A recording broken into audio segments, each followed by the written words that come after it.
Welcome back. It's me, Lou. I'm here for another haul. All right, so today is Wednesday, July 8th or 9th, I believe. I just got back from work and I stopped by a couple of places and picked up some things. All right, so first up, I grabbed this from Wax Packs Records and Toys, located in beautiful Roselle, Illinois.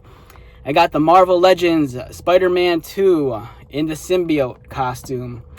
This figure is awesome. You have the Tobey Maguire Peter Parker, but it's like completely like total emo Peter Parker. And it looks awesome. I love this figure so much.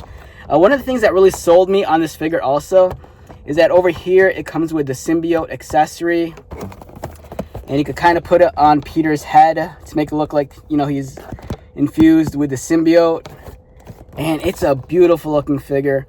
I'm so happy that Hasbro is going back and producing some of the Sam Raimi Spider-Man figures.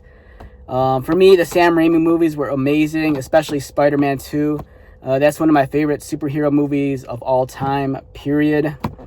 But yeah, I'm stoked on this. You get the alternate portrait right there, the masked head, some extra hand options, and of course that emo Peter Parker head looks awesome.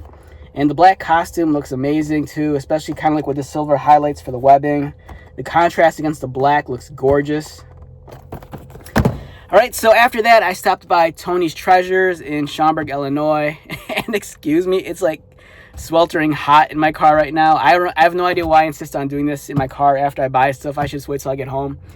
So I stopped by Tony's Treasures in Schaumburg, Illinois, and I grabbed a handful of games.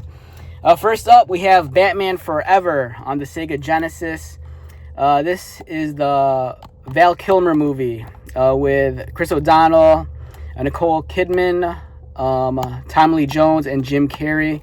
I have very, very vague recollection of playing the Genesis version of this game, but it was $4.99 and I couldn't say no, especially since I'm trying to build up my Genesis library again.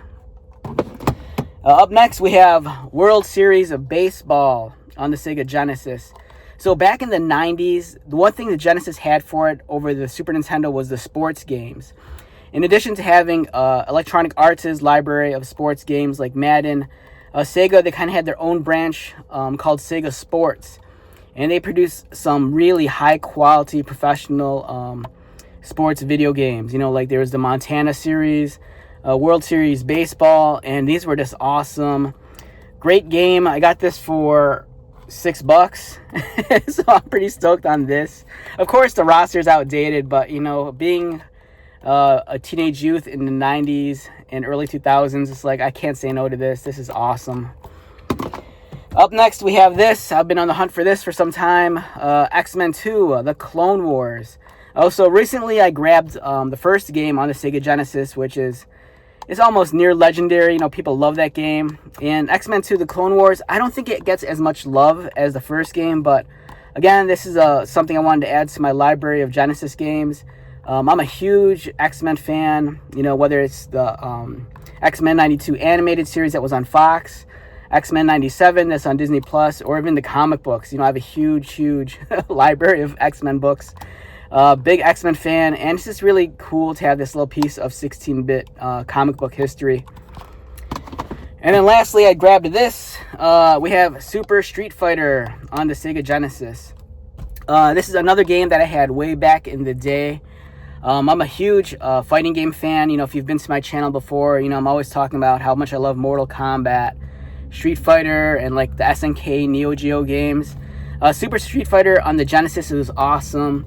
In terms of visuals and audio quality, it's not on the same level as the SNES version, the Super Nintendo. But if I remember correctly, I think the Genesis version had more memory. I think it had 32 megs. And then also had, I think, the announcer announced the character names, where I don't think the SNES version had that. And then on the Sega corner, they also had that awesome 6-button pad, which I felt was much more superior than the Super Nintendo controller. Again, big Street Fighter fan, and I'm really stoked to, you know, add this to my collection. I did buy this on eBay last week in the box, but it's taking forever for the seller to ship it out. And when I saw this at the shop for 12 bucks, I couldn't resist. I'm like, I want to play this now. So I'm like, I'm just going to grab this. So yeah, that's pretty much my haul for today. You know, I've been buying a lot of video games lately. Again, I've been trying to rebuild my old 16-bit libraries.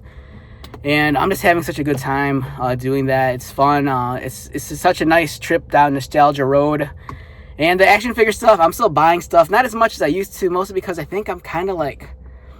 I don't say I'm at my limit, but in terms of what I was looking for, I'm kind of at where I'm happy.